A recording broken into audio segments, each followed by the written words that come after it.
Gracias a Dios que lo que nosotros compartimos es la palabra de Dios, y la palabra de Dios expuesta a través de los labios de un conocedor y gran teólogo como Samuel Pérez Millos, y la misma palabra expuesta a través de la boca de cualquier persona tendría que causar el mismo efecto en nosotros, ¿sí?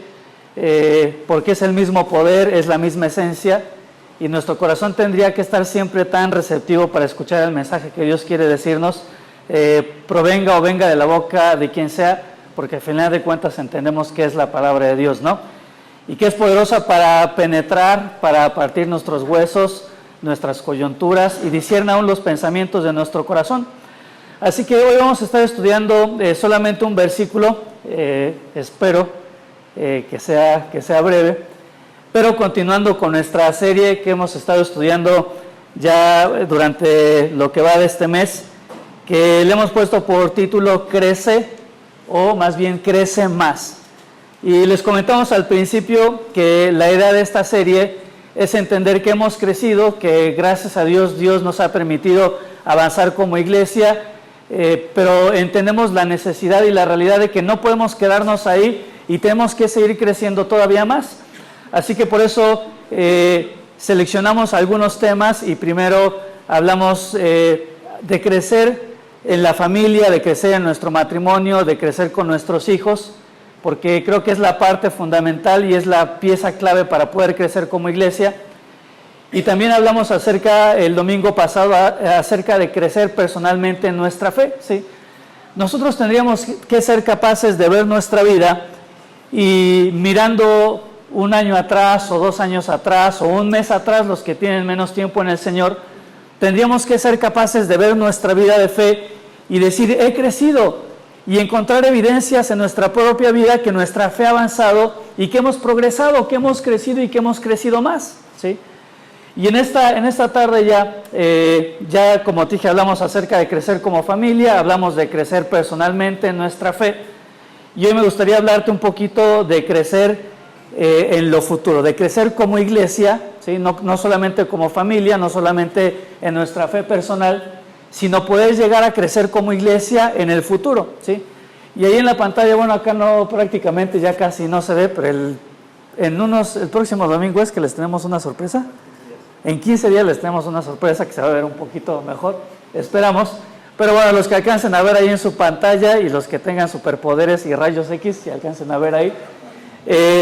Esta es una imagen que ya en alguna ocasión la habíamos mostrado y que quizá la vamos a seguir mostrando cuantas veces sea necesario, porque es parte de lo que Dios nos ha permitido de alguna forma hacer en nuestro país como iglesia. Y ahí en esta imagen ustedes pueden ver las 5 iglesias bíblicas misioneras que están funcionando, desde Rosarito, pasando por Guadalajara, y acá de su lado derecho Torreón, la iglesia aquí en Querétaro y la iglesia en Colón. Y eso es lo que Dios nos ha utilizado, más específicamente la iglesia aquí en Querétaro y la iglesia en Colón, de una forma un poco más directa, pero también las otras iglesias, Dios nos ha permitido tener cierta influencia sobre ellas. Y la próxima imagen es una imagen que también ya la habíamos comentado y la habíamos explicado acá, que tiene que ver un poco con aquella visión y con aquel deseo que Dios ha puesto en nuestro corazón como iglesia y como ministerio. Y habíamos hablado, tenemos ahí del lado izquierdo obviamente el mapa de nuestro país, y del lado derecho tenemos de una manera ampliada el mapa de nuestro estado, del estado de Querétaro. Y habíamos mencionado ya algunos datos en cuanto a nuestro país, la cantidad de millones que hay en nuestro país, que próximamente ya viene un censo y vamos a tener información más actualizada. Pero lo que Dios ha mostrado o ha puesto en nuestro corazón de una forma más clara en los últimos meses es nuestro deseo de poder ver iglesias en nuestro estado, comenzando desde Ezequiel Montes, desde donde está Bernal, desde donde está Palabra de Vida, pasando obviamente por el municipio de Colón, donde ya está la iglesia de San Ildefonso, donde ya se están abriendo puertas en otros poblados como El Paraíso, como Agua Azul, como Cubos, pasando después por el municipio del Marqués, donde Dios también ya ha estado abriendo puertas y ya tenemos familias que se están congregando en este lugar del Marqués. No solamente esos lugares, sino que el deseo es seguir avanzando. En Querétaro, gracias a Dios, ya está la iglesia, pero queremos seguir avanzando hacia el municipio de Corregidora. Así que todo esto tiene que ver con nuestro crecimiento, todo esto tiene que ver con poder crecer más a futuro como iglesia. Y el mensaje de hoy prácticamente es una invitación a que tú puedas ser parte no solamente de lo que Dios quiere hacer con tu familia, no solo lo que Dios quiere hacer en tu vida, no solamente que seas parte de lo que Dios quiere hacer en esta iglesia, sino, ¿por qué no?, pensar que Dios puede utilizarte para que en el futuro la Iglesia Bíblica Misionera pueda crecer más y pueda llegar a lugares donde no hemos llegado. Acá tenemos solamente esos 5 municipios señalados, pero quién sabe si Dios quiera llevarnos todavía mucho más allá de lo que nuestra mente en estos momentos puede llegar a pensar, ¿sí? Así que te invito a que abramos nuestras Biblias ahí en la carta a los Corintios, Primera de Corintios, capítulo 15, perdón, Segunda de Corintios, capítulos 15, versículo 58. No, otra vez estoy mal. Si es primera, disculpen. Primera de Corintios 15, 58.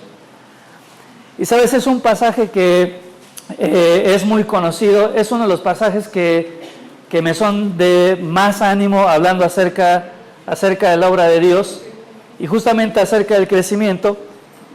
Y desde que tenía el tema, Primera de Corintios capítulo 15, versículo 58, desde que sabía que me iba a tocar predicar acerca de crecer más y crecer como iglesia hacia futuro, este versículo por alguna razón quedó muy grabado en mi mente.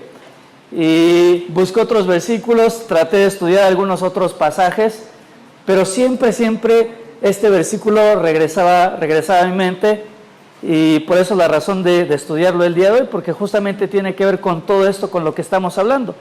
Dice así entonces la palabra de Dios en 1 Corintios capítulo 15, versículo 58, dice: así que, hermanos míos, amados, estad firmes y constantes, creciendo en la obra del Señor siempre, sabiendo que vuestro trabajo en el Señor no es en vano.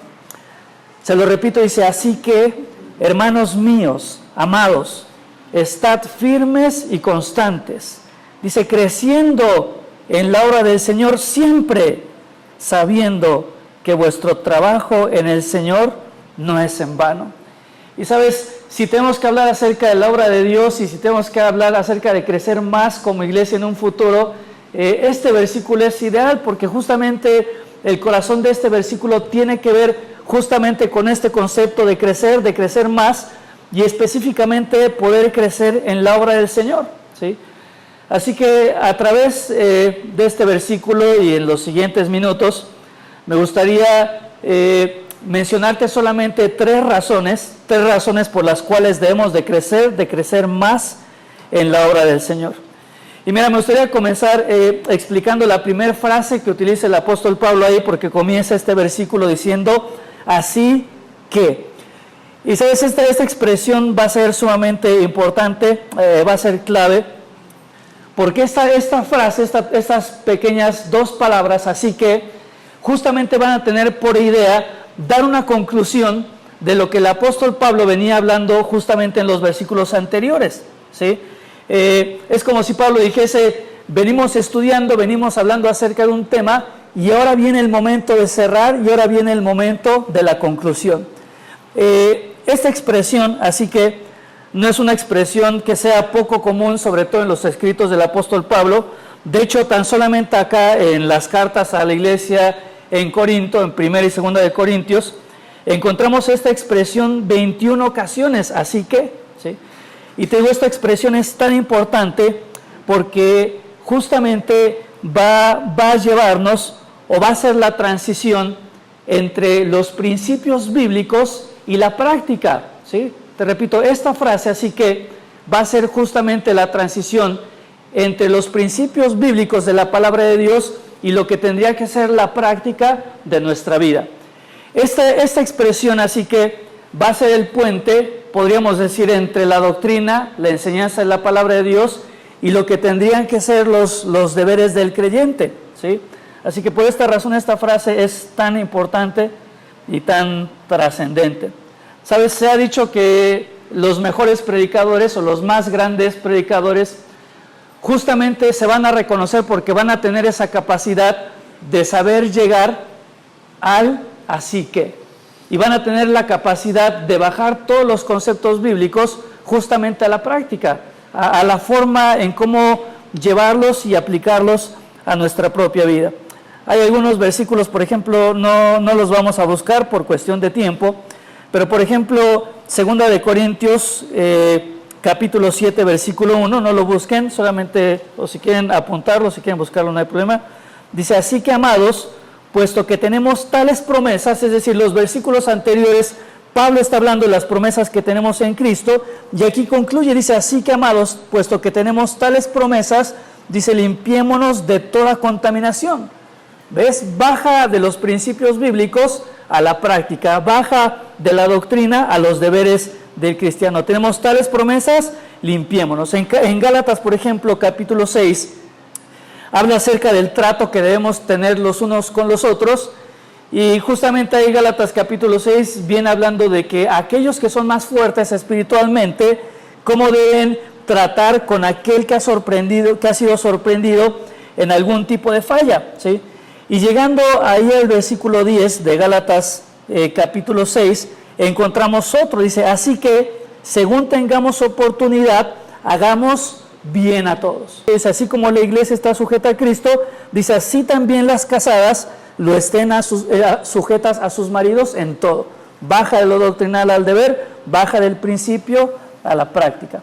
Filipenses capítulo 4, versículo 1, después de hablar Pablo acerca del ejemplo de Cristo, de cómo Él se despojó de su actitud que lo llevó a humillarse, después de hablar del ejemplo de Timoteo, después de hablar del ejemplo de Epafrodito, después de que Pablo menciona su mismo ejemplo como aquel que proseguía a la meta, ahí en Filipenses 4, versículo 1, dice, así que hermanos míos, amados y deseados, gozo y corona mía, dice, estad firmes en el Señor.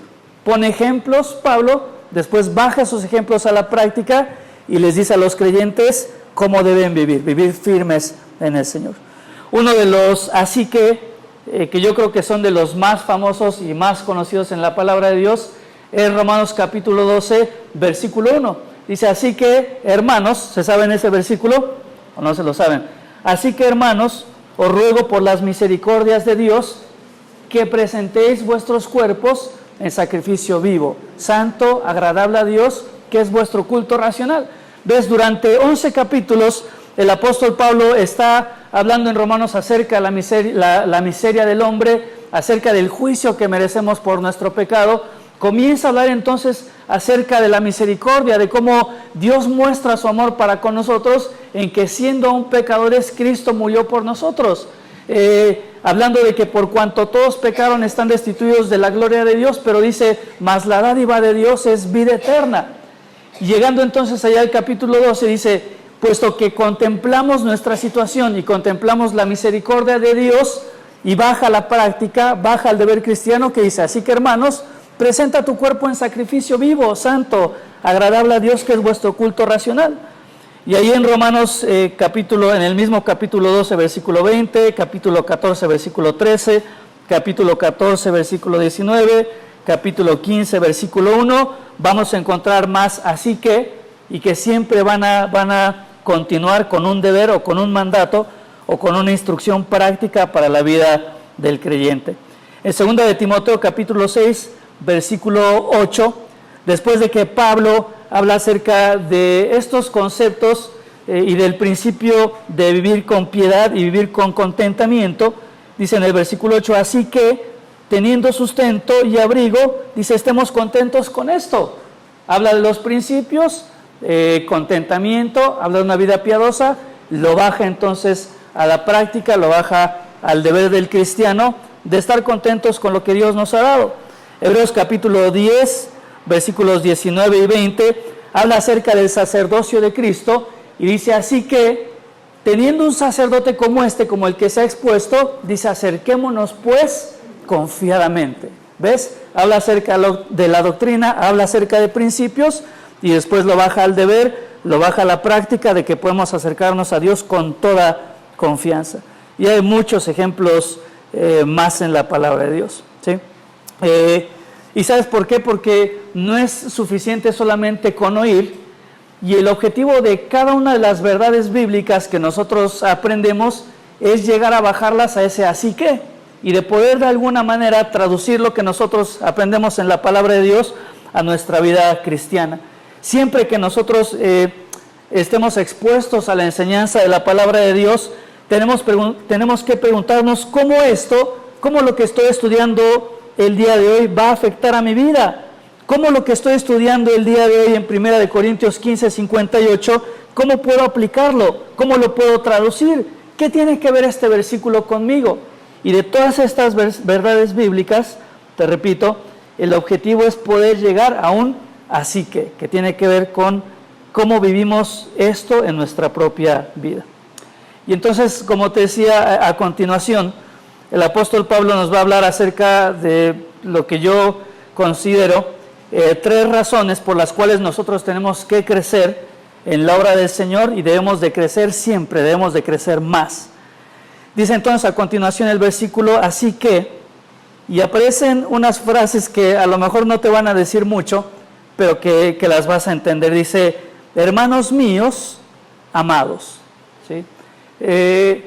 Pablo se refiere a este grupo de creyentes en la iglesia de Corinto, y va a utilizar esta frase, así que, hermanos míos, amados. Ahora, sabes, si no conoces mucho del contexto de esta iglesia, de la iglesia en Corinto, déjame decirte que probablemente fue una de las iglesias que más trabajo le costó al apóstol Pablo. Es una de las iglesias que prácticamente más canas verdes le hicieron sacar o que más cabellos le tiraron, porque fue realmente una de las iglesias más complicadas. Si tú lees o conoces un poquito el contexto de esta carta, tú sabrás algunas cosas que se dicen ahí. Era una iglesia que estaba caracterizada por la carnalidad, eran sumamente carnales. Era una iglesia que se caracterizaba por ser inmadura, era una iglesia que se caracterizaba por tener divisiones. Había hermanos en la iglesia en Corinto que no habían podido solucionar sus conflictos y habían tenido que llevar sus conflictos a los tribunales. Es decir, había hermanos dentro de la iglesia que se estaban demandando los unos a otros por no poder solucionar sus conflictos delante de Dios. Así que, si lo vemos de esta manera, no creo que fuera una de las iglesias que pudieran ser más fáciles de amar. No solamente esto, sino que era una iglesia que tenía graves y serios problemas de inmoralidad. Había casos terribles de fornicación. Era una iglesia donde había situaciones de divorcio entre creyentes. Era una iglesia donde había conflictos en el liderazgo y había conflictos entre hombres y mujeres, porque los hombres no asumían el rol que les correspondía y entonces las mujeres comenzaban a asumir roles y responsabilidades que tampoco les correspondían. Había idolatría porque se ofrecía carne a los ídolos. ¿Qué hacían estos hermanos en la cena del Señor? ¿Te acuerdas? Unos llegaban con sus manjares, llegaban con un montón de comida, mientras que había otros pobres hermanos que quizá no tenían para traer tanto. Así que los que llegaban primero, ¿qué hacían? Le entraban, ¿no? Eso nunca pasa en la IBM, siempre todos comen al último y esperan que coman los demás, ¿no? Pero acá no era así. Utilizaban la cena del Señor, imagínate, para glotonerías, para no solamente comida, sino para tomar vino. Y cuando llegaban los otros hermanos, que quizá no tenían nada, la comida ya se había acabado, en plena cena del Señor. 1 Corintios capítulo 13, ¿de qué nos habla? Se lo saben, ¿no? A ver, las chicas, del amor, ¿sí? Así que si Pablo tiene que hablar del amor en esta iglesia, era porque era una iglesia que podríamos decir que no se caracterizaba por ser una iglesia muy amorosa, ¿sí? Por eso Pablo tiene que utilizar todo un capítulo para exhortarles a hacer las cosas con amor, ¿sí? Tenían algunas dudas en cuanto en cuanto a ciertas doctrinas, como la doctrina de la resurrección, que es justamente lo que habla aquí 1 Corintios capítulo 15, y la peor de todas, 1 Corintios capítulo 16, Pablo les dice a los hermanos, dice, os ruego que hagáis como las iglesias en Macedonia. Y comienza Pablo a hablar acerca de recolectar, ¿qué? Las ofrendas, ¿sí? Digo, si por lo menos le ofrendaran a Pablo, tú dices, pues me aguanto la idolatría, me aguanto la falta de amor, me aguanto todas esas cosas, pero ni siquiera una iglesia que se caracterizara por ofrendar para el ministerio de Pablo, y Pablo tiene que hacer entonces ahí un reproche también o una exhortación en cuanto a la ofrenda. ¿Y qué es lo que hace entonces Pablo? ¿Te das cuenta? Es como si teniendo todas estas credenciales y todas estas joyitas en la iglesia, se acercara con los hermanos y le dijera, hermano mío, amado. A una iglesia que, por lo que nosotros sabemos, quizá no tenía mucho por qué ser amada, ¿sí? Pero, ¿sabes? Yo creo que Pablo dice, hermanos míos, amados, porque él no estaba viendo el valor que esta iglesia tenía en Cristo, sino que estaba viendo el valor que Cristo le daba a la iglesia. ¿Me explico? Pablo no veía lo que ellos eran, Pablo veía lo que Cristo pensaba que ellos podían llegar a ser, ¿sí? ¿Sabes? Lo podemos explicar de esta forma, que yo creo que muchos pasamos por esto, momento romántico de la predicación. Cuando tú estás en este bonito momento que revolotean las mariposas en el estómago y que te enamoras, él o ella te dicen, no sabes cómo me encantan las películas románticas. Y a ti no te gustan las películas románticas, pero naditita. Pero como la otra persona te dijo que le encantan las películas románticas, ¿qué dices? A mí también. Dice la persona, a lo mejor, una de las cosas que más disfruto es hacer ejercicio y salir a caminar. Y tú eres un tremendo papanatas como yo, que lo que menos haces es ejercicio. Pero como la persona amada te dice que lo que más ama es salir a caminar y ama el ejercicio, ¿qué dices tú? Me encanta salir a caminar. ¿Por qué no vamos a caminar al parque? ¿No? La persona amada dice, la comida que más me gusta es el sushi. Tú odias el sushi como yo. Es la peor comida que puede existir en el universo. Pero como lo dijo ella, ¿qué dices?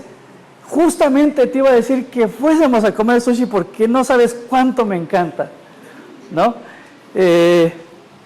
Y así me pasó a mí, en carne y hueso me pasó, porque cuando estaba yo ahí con mis ondas con Maru, creo que tomábamos mate todos los días, tomábamos mate. Una vez que nos casamos, nunca más en la vida volví a tomar mate con ella, ¿no? Pero, ¿sabes? El punto es este, cuando tú amas a alguien, comienzas a amar las cosas que la otra persona ama. No tanto por las cosas que sean, no tanto realmente porque disfrutes las películas románticas, o porque disfrutes el sushi, o porque disfrutes salir a caminar o hacer ejercicio. Empiezas a amar esas cosas porque son las mismas cosas que la otra persona ama, ¿sí? Y sabes, yo creo que es justamente lo que Pablo está queriendo expresar acá en Corintios 15, 58. Él no amaba a la iglesia de Corintios por lo que ellos eran, sino que por causa de que él amaba a Cristo, amaba también este tipo de iglesia. Hay un pasaje que siempre me ha gustado mucho, Efesios capítulo 5, versículo 25, y te pregunto, ¿qué es lo que más ama a Dios? ¿Qué será? Ahí lo dice, Efesios capítulo 5, 25, dice, maridos, amar a vuestras mujeres, y dice, así como Cristo amó ¿a quién? A la iglesia, ¿y qué hizo? Se entregó a sí mismo por ella, ¿sí? Maridos, amar a vuestras mujeres, así como Cristo amó a la iglesia y se entregó a sí mismo por ella. ¿Ves? Por eso no puedo decir que amo a Cristo sin amar aquellas cosas que Cristo va a amar. Por eso yo a veces no entiendo cuando hay personas o creyentes que dicen, yo amo la iglesia, pero les da lo mismo venir un domingo que no venir. No entiendo cuando personas dicen, yo amo a Cristo, y les da lo mismo servir en la iglesia o no servir. No logro entender que personas puedan decir, yo amo a la iglesia de Cristo, pero me da lo mismo involucrarme o no involucrarme. Para mí no tiene ningún sentido ni ninguna coherencia decir que amo a Cristo y no estar dispuesto a crecer más por amor a la iglesia. No puedo simplemente decir que amo a Cristo y no amar lo que Él más ama. ¿Sí? ¿Cómo puedo decir entonces que le amo y no amar su iglesia? Así que, ¿sabes? Yo creo que la primera razón por la cual Pablo dice crecer en la obra del Señor siempre es justamente por esto. Porque amamos a Cristo y porque amamos a su iglesia. ¿Sabes? Quizá no somos tan diferentes a la iglesia en Corinto. Y estoy seguro que acá en medio de la iglesia, hablando de mí mismo en primer lugar, quizá no hay muchas cosas que podrían ser dignas de amar, ¿no? Porque en la iglesia hay gente que a veces no tiene las actitudes que a veces nosotros esperamos. En la iglesia te encuentras gente grosera, en la iglesia te encuentras gente conflictiva, en la iglesia te encuentras de todo, pero cuando nosotros entendemos que aquello que más ama a Dios es su iglesia, es imposible que nosotros no la amemos de la misma forma. ¿Sí? Así que primer motivo, primera razón por la cual debemos crecer en la obra del Señor siempre es por amor a la iglesia. En segundo lugar, ¿por qué más debemos de crecer en la obra del Señor? Debemos de crecer en la obra del Señor por una firme convicción. Dice ahí en nuestro versículo, así que hermanos míos, amados, y a continuación dice, estad firmes y constantes. Y sabes, estas palabras justamente nos van a hablar acerca de esta convicción. Vivimos en tiempos, no es secreto para nadie, estamos viviendo en tiempos que son realmente difíciles. Tú prendes la televisión, y esto no es nuevo, ya tiene un tiempo, y lo único que escuchamos en la televisión son noticias malas, noticias terribles. Últimamente se han incrementado protestas, hay protestas en Venezuela, hay protestas en España, hay protestas en Hong Kong, hay protestas más recientemente en Ecuador, hay protestas en Chile, ¿sí? Y últimamente las noticias de la última semana acá en nuestro país, lo único que se escucha es acerca de violencia, ¿sí?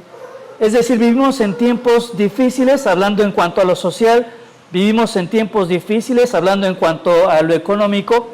Así que por eso la importancia, y por eso Pablo dice, en medio de todas estas circunstancias adversas, dice, estad firmes y constantes. ¿Sabes? Porque si nosotros no permanecemos firmes y constantes, corremos el riesgo de que cualquiera de estas situaciones mueva nuestra fe y nos alejen del llamado de Dios para nosotros.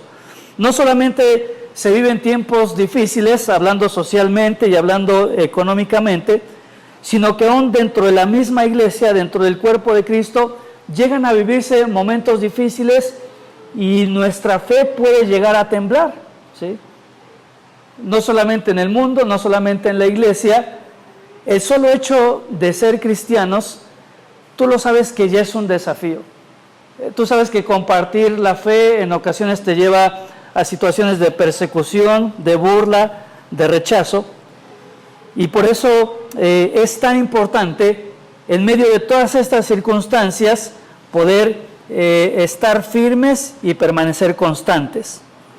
Esta idea de estar firme es la idea de permanecer fiel, inamovible. Permanecer firme significa no desviarme del Evangelio ni del llamado de Dios, ¿sí? Significa estar fijado firmemente. ¿Sabes? Cuando esto lo aprendí hace poco, pero cuando tú vas a escalar, esas cosas, ¿han visto esas cosas que fijan a las paredes? Esos como fierritos o ganchos. Se llaman químicos. Yo no sabía ni por qué se llaman químicos, pero le pregunté a nuestro amigo el cubano, le dije, oye, ¿por qué se llaman químicos esos fierros? Y dice, lo que pasa es que se hace un hoyo en la roca y cuando metes el metal lo cubres con un químico que lo que hace es que se inflama o se hincha, y una vez que la piedra junto con el metal y esa sustancia hace esa reacción química, no lo quitas con nada en el mundo, ¿sí? Es exactamente lo que está hablando Pablo acá cuando dice estar firmes y constantes. Es estar de tal manera y tan firme y tan arraigado que no hay nada que te pueda hacer mover. ¿Sabes? Esta idea de estar firme, literalmente, estar firme significa estar sentado. No significa estar pasivo o estar sin actividad, pero esta idea se utiliza mucho al hecho de estar sentado y con los pies literalmente clavados en el piso. No hay nada que te mueva, no hay nada que pueda sacarte del lugar en el que estás. Por eso estar firme y permanecer constante tiene que ver con una convicción, ¿sí? Y cuando nosotros hablamos de crecer más y crecer más en la obra del Señor, ¿sabes? Justamente tiene que ser una convicción, tiene que ser un deseo tuyo y tiene que ser algo firme de lo cual nadie jamás pueda llegar a moverte. Esta idea de no solamente, dice Pablo ahí, estad firmes, sino que le agrega la palabra, ¿cuál? Estad firmes y constantes. Ajá. Esto se le llama un intensificador, porque prácticamente constante va a intensificar la idea de permanecer firme. ¿Sabes? Es esta idea del soldado. Yo no sé si tú has visto algún soldado haciendo guardia. A mí me tocó una vez en Argentina, afuera de la Casa Rosada, siempre hay guardias ahí y están haciendo su guardia y tú lo ves paradito y no se mueve con nada.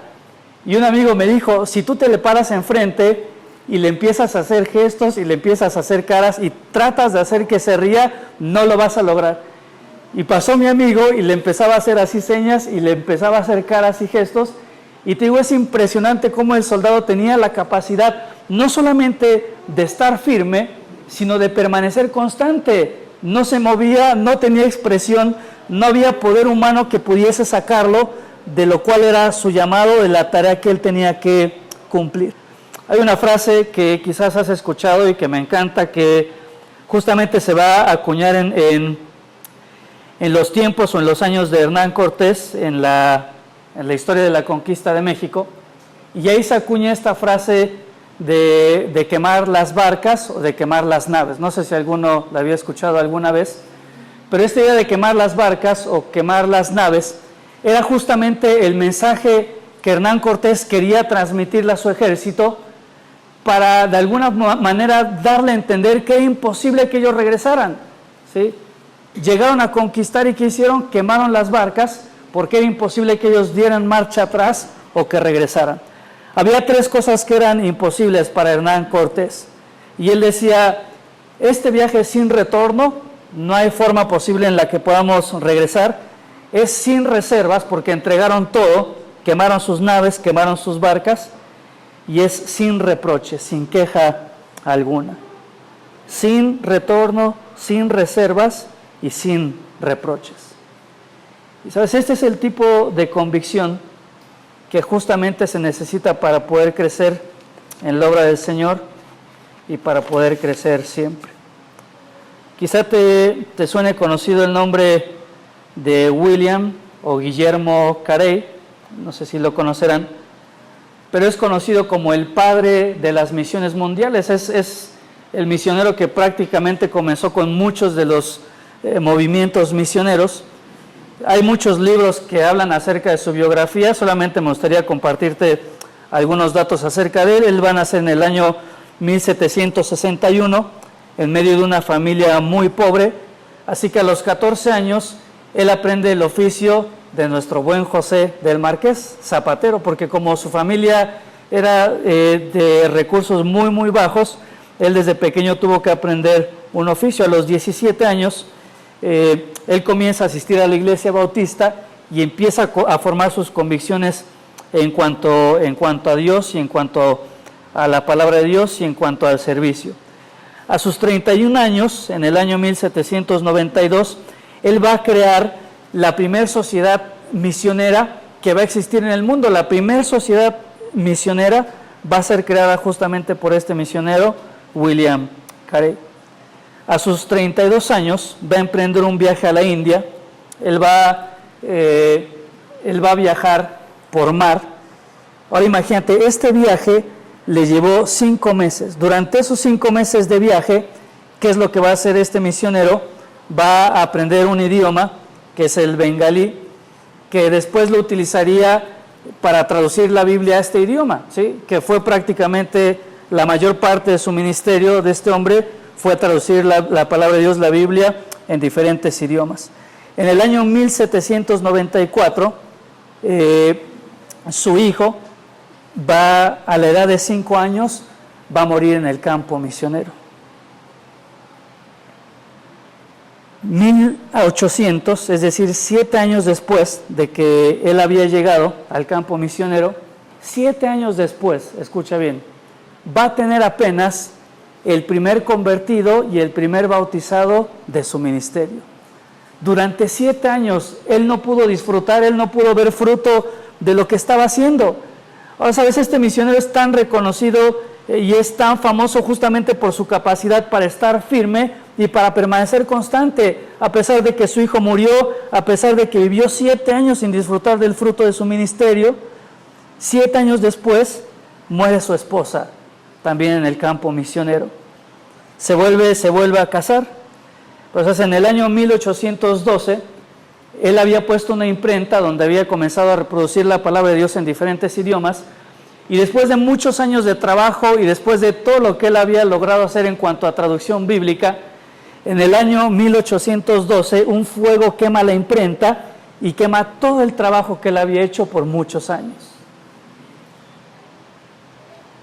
En el 1821 su segunda esposa muere, más adelante su segundo hijo murió. A los 73 años, en 1834, va a caer en cama. Y sabes, postrado en su cama a los 73 años de edad, ¿sabes qué hacía? Traducir la palabra de Dios y corregir sus traducciones. Un hombre sin duda que creció en la obra de Dios firme y constante. William Carey sirvió a Dios, fíjate, ininterrumpidamente por 41 años. No se tomó un año sabático, no volvió a su país jamás durante esos 41 años, pero tradujo la Biblia en un total de 40 idiomas y diferentes dialectos. Y sabes, gracias al trabajo que él hizo, se dice que la Biblia estuvo accesible por las traducciones que él hizo a 300 millones de personas. Y bueno, justamente él va a ser aquel misionero que va a motivar a muchos que vinieron después, y él va a ser el inicio para que grandes movimientos misioneros crecieran y se expandieran a lo largo del mundo. Permanecer firmes y constantes. Y dice, creciendo en la obra del Señor, ¿cuándo? ¿Cuándo dice? Siempre. Esta idea es una sola idea, es una sola palabra, crecer siempre, y está en presente activo, es decir, que en el momento en el que tú lo leas, es un verbo que es válido y tienes que estar creciendo. No solamente es un verbo conjugado en presente activo, sino que es un imperativo. No es una opción, no es una buena sugerencia el hecho de crecer en la obra del Señor siempre. Ahora fíjate, algo que me sorprende. Este llamado de crecer en la obra del Señor siempre, ¿para quién es? ¿Para quién? Dice, amados hermanos. Pues me encanta porque no es un llamado místico. El crecer en la obra del Señor no es algo que solamente Dios lo tiene predestinado para gentes especiales que fueron a un instituto bíblico, o que tienen un llamado al pastorado, que tienen un llamado a ser misionero, o que tienen algún llamado a algún tipo de liderazgo en la iglesia. El llamado, escucha bien, para crecer en la obra del Señor y crecer siempre es para todos nosotros. Ahora, si yo te preguntara, ¿cuánto has crecido en la obra de Dios? En el tiempo que llevas, si tú tomas tu vida y ves en dónde comenzaste y ves el transcurrir de tu vida cristiana, ¿cuánto has crecido en la obra de Dios? No es un llamado para algunos cuantos, no es un llamado para los ungidos o para gente especial. es un llamado para cada uno de nosotros, crecer en la obra del Señor siempre, crece y crece más. La frase esta de crecer literalmente significa abundar, y sabes, es como cuando tú tomas un vaso de agua y le echas agua hasta que se llena, pero le sigues echando y le sigues echando, y el agua empieza a brotar y empieza a regarse. Así tendría que ser nuestro crecimiento en la obra del Señor. Esta idea de crecer significa con una superabundar. Esta idea de siempre crecer o abundar es la misma idea que se utilizaba cuando una pequeña semilla era sembrada, y tenía que ver con todo el proceso de crecimiento de la planta hasta que brotaba una flor, ¿sí? Tiene que ver con la idea de exceder cualquier expectativa. Y dice que nuestro servicio debe crecer y debe sobreabundar y debe de ser superabundante. ¿Cuándo? Siempre. No solamente cuando las cosas están bien o cuando no hay obstáculos. Debemos crecer en la obra del Señor siempre, no solo cuando hay recursos, sino también cuando no hay recursos, cuando hay enfermedad y cuando hay salud, cuando la iglesia está en un momento de florecimiento, pero también en los momentos cuando la iglesia atraviesa un momento difícil, debemos de crecer siempre. Y sabes, todo esto tiene que ver con una convicción. ¿Por qué debemos crecer en la obra del Señor? En primer lugar, por amor a la iglesia, porque es lo que Dios más ama. En segundo lugar, debemos crecer en la obra del Señor porque esto tiene que brotar de una convicción, ¿sí?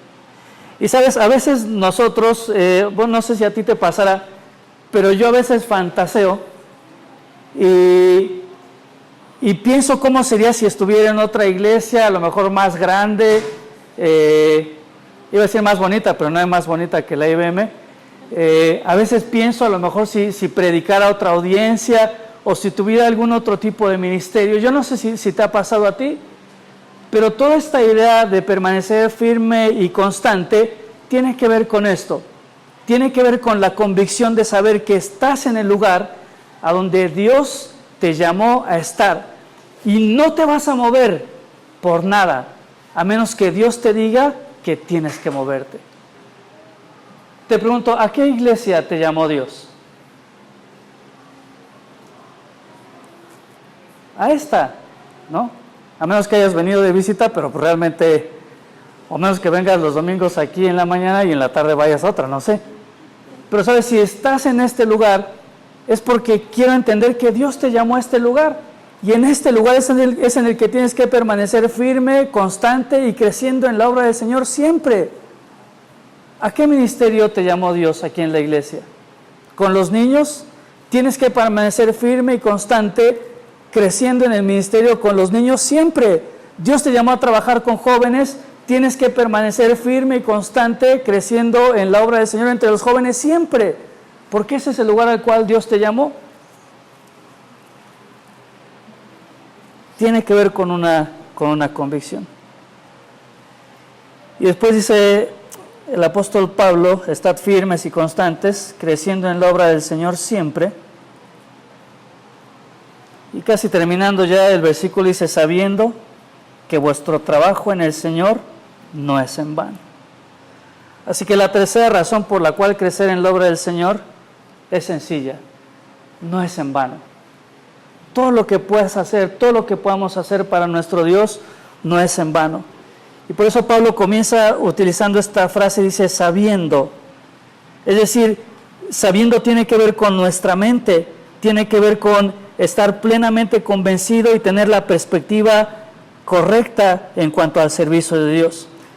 Es entender que cada sacrificio hecho para la obra del Señor es una inversión sabia, es una inversión que está bien hecha. Tiene que ver con ese convencimiento en nuestra mente de que absolutamente nada de lo que yo pueda hacer para Dios va a ser sin fruto, va a ser algo que va a regresar vacío, es algo, nunca nada de lo que hagamos para Dios va a ser algo que sea un desperdicio o que no valga la pena. ¿Sí? Siempre lo que hacemos para el Señor va a tener un fruto. Así que estas palabras, por lo menos para mí, son de muchísimo ánimo. Y déjame decirte esto, si eres de los que se paran temprano para estar acá, ese sacrificio que haces para el Señor no es en vano. Hay cosas que quizá nosotros no vamos a alcanzar a ver con nuestros ojos. Probablemente nunca vas a ver el fruto de grabar una predicación y subirla a YouTube.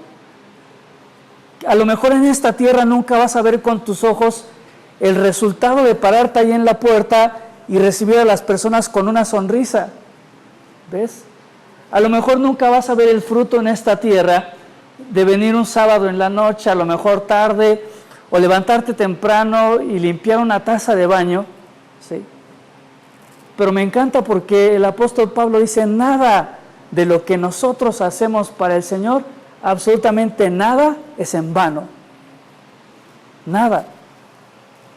Como te decía, quizá en esta tierra hay muchas cosas que no podremos ver, pero va a llegar un día, ¿sí?, donde todas aquellas cosas que nosotros hicimos, donde cada sacrificio que hiciste, donde cada pararte temprano, donde cada alabanza que dirigiste, donde cada clase que le diste a un niño, donde cada café que pusiste, todo eso se va a revelar y habrá recompensa. En la Biblia aparecen varias coronas que recibiremos por el servicio y por la obra que hacemos para el Señor. La corona de vida, la corona de gozo, la corona de gloria, la corona de justicia, la corona incorruptible. No tenemos tiempo para estudiar todo esto. Pero sabes, Apocalipsis capítulo 22, versículo 12, yo te lo voy a leer, dice aquí, yo vengo pronto, y dice el Señor, y mi galardón conmigo. Dice, para recompensar a cada uno según su obra. Dice, yo vengo pronto y mi galardón conmigo. Nada de lo que haces, tienes que saberlo, porque es la palabra que utiliza ahí el apóstol Pablo. Tiene que estar bien clavado en mi mente que absolutamente nada de lo que yo hago delante de los ojos de Dios es en vano. Hebreos capítulo 6, versículo 10, dice, porque Dios no es injusto, dice, para olvidar vuestra obra y el trabajo de amor que habéis mostrado hacia su nombre, habiendo servido a los santos y sirviéndolos aún.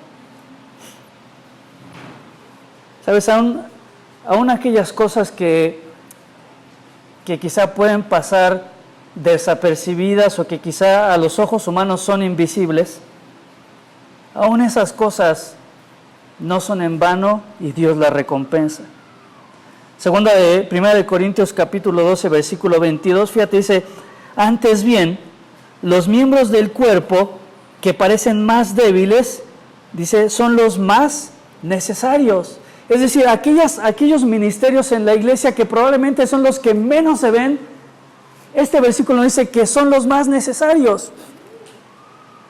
Es más visible el que está en la alabanza, es más visible el maestro, es más visible el que enseña, pero aquellos ministerios, aquellas cosas que haces que nadie las ve, son las más necesarias. Pongámoslo de esta forma, si tuvieras que decidir entre cortarte una mano y sacarte el hígado, ¿qué decidirías? Porque aquello que no se ve es lo más necesario y es más importante. Si tuvieras que decidir entre mocharte un pie o sacarte el corazón, ¿qué decidirías? Aquellos ministerios y aquellas áreas que no se ven son las más importantes, ¿sí? La limpieza incluso.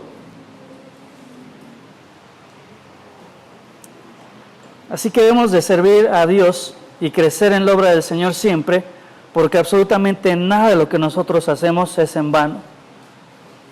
Y esta es una palabra de ánimo para todos ustedes que están en el servicio a Dios, porque yo sé que es un esfuerzo, que a veces son muchas reuniones, yo lo sé porque con muchos de ustedes hablamos, no les queda tiempo para nada, a veces ya no tienen tiempo para su familia. En estos días hablé con alguien que me decía que tiene una novia, me dice, es que ya me regañó porque le dedico mucho tiempo a la iglesia y ella no tanto. Yo sé que a veces es un sacrificio pararse temprano. Yo sé lo que significa todo eso, pero quiero animarte con estas palabras de Dios a través de la boca del apóstol Pablo. Nada de lo que haces es en vano para Dios, nada. No hay absolutamente el más mínimo esfuerzo que Dios no vaya a recompensar.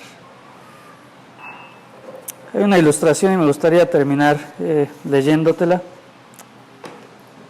porque todo esto, como te decía en un principio, me lleva a pensar justamente a cuánto he crecido en la obra del Señor. Pues porque a veces pensamos que el crecimiento solo tiene que ver con conocimiento o con que mi fe crezca, pero con este versículo yo entiendo que si no estás creciendo en la obra del Señor, no estás creciendo, ¿sí? Es decir, si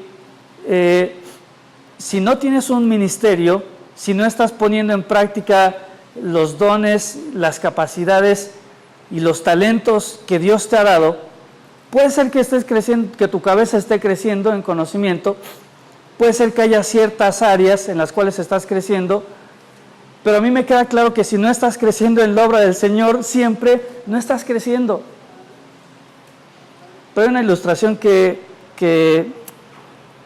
me encanta, que la leí hace tiempo, y tiene que ver justamente con las oportunidades que Dios da. Y sabes, me encanta porque dice la palabra de Dios que las misericordias de Dios son nuevas cada mañana y que grande es su fidelidad.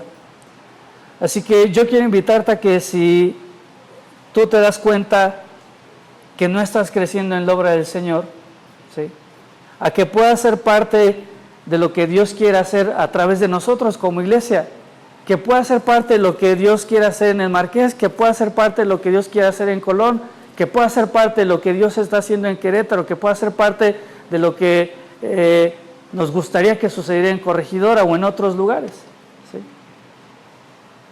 Y quizás hoy es el día para decir: Dios, no he crecido en tu obra y necesito una oportunidad para poder crecer. Dice un joven pastor norteamericano, relata un sueño muy peculiar. En este estado entre los sueños y el estar despierto, me hallé en medio de la habitación. Había una pared que estaba completamente cubierta de archiveros con pequeñas tarjetas. Estos archiveros estaban clasificados con diferentes títulos. Al acercarme a esta pared, el primer archivero que me llamó la atención fue uno que decía: chicas que me han gustado. Lo abrí y comencé a leer las tarjetas. Rápidamente lo cerré al reconocer con asombro que todos los nombres estaban escritos y me eran conocidos. Fui ahí cuando supe exactamente en dónde me encontraba. Esta habitación sin vida era un gran archivero que representaba toda mi vida completa. Aquí estaban escritas todas las acciones de cada momento de mi vida. Aún se mencionaban los más insignificantes detalles que ni yo mismo podía recordar. Al azar comencé a explorar los archiveros y a revisar su contenido. Algunos me llenaron de gozo y dulces recuerdos, mientras que otros me produjeron vergüenza y pena. Los títulos eran muy variados, desde lo común y corriente hasta lo más extraño. Libros que he leído, mentiras que he dicho, consejos que he dado, chistes de los cuales me he reído, canciones que he escuchado, malos pensamientos. En algunos archiveros se encontraban más tarjetas de las que yo esperaba, y en otros, en los cuales esperaba encontrar muchas tarjetas, había menos. ¿Sería posible que en estos pocos años tuviera tiempo de escribir cada una de estas tarjetas? Lo cierto es que cada una de ellas confirmaba este hecho. Estaban escritas de mi puño y letra. Cada una llevaba mi propia firma. Un solo pensamiento dominaba mi mente: nadie debe ver estas tarjetas, nadie debe conocer que existe esta habitación, debo destruir todos los archiveros. Frenéticamente comencé a tirarlos, no me importaba su tamaño, tenía que vaciarlos todos y quemar las tarjetas. Con gran desesperación saqué una de ellas, solo para darme cuenta que no podía romperla, porque eran tan duras como el hierro. Y entonces pude ver un archivero más: personas con las que he compartido el Evangelio. Este archivero parecía nuevo, sin usar. Abrí el mismo y en mis manos cayó una pequeña caja. Pude contar las tarjetas que contenía con una sola mano y entonces aparecieron las lágrimas. Comencé a llorar, caí de rodillas y lloré de vergüenza. Nadie debe saber que existe esta habitación, nadie. Debo cerrarla herméticamente y tirar la llave. Pero entonces, al secar mis lágrimas, lo pude ver. No, por favor, que no sea él, aquí no. Cualquier persona menos Jesús. Sin poder hacer nada lo observé, mientras comenzó a sacar los archiveros y leía las tarjetas. En los pocos momentos en los que me atreví a mirar su rostro, pude apreciar una pena más grande que la mía. ¿Pero cómo? ¿Por qué tiene que verlas todas? Finalmente regresó y me miró con compasión en sus ojos. Él se acercó y puso su brazo alrededor de mí. No dijo una palabra, solo lloró conmigo. Entonces se puso de pie y se dirigió a la pared llena de archiveros. Y uno por uno comenzó a poner en cada una de las tarjetas su nombre encima del mío. ¡No!, grité. Su nombre no debía estar en estas tarjetas, pero ahí estaba, escrita en un exquisito, oscuro y tan vivo color rojo. El nombre de Jesús cubría el mío y estaba escrito con sangre. Al momento escuché cerrar el último archivero y regresó de nuevo a mi lado. Colocó su mano sobre mi hombro y me dijo: consumado es. Me puso de pie y me acompañó al otro lado de la habitación. En la pared había muchos más archiveros. Sin embargo, en esta ocasión, estos contenían tarjetas nuevas, limpias, listas para volver a escribir. Y sabes, esta historia o esta ilustración me habla de que en Cristo tenemos la oportunidad. Tenemos la oportunidad de crecer más en un sentido familiar. Tenemos la oportunidad de crecer más en nuestra fe. Y si no lo hemos hecho hasta ahora, podemos crecer más en la obra del Señor, constantes, firmes y creciendo siempre.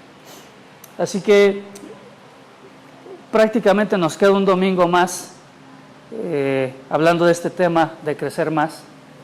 Pero quisiera animarte a que en tu corazón decidas tomar esas tarjetas y comenzar a escribir lo que Dios quiere que escribas en ellas.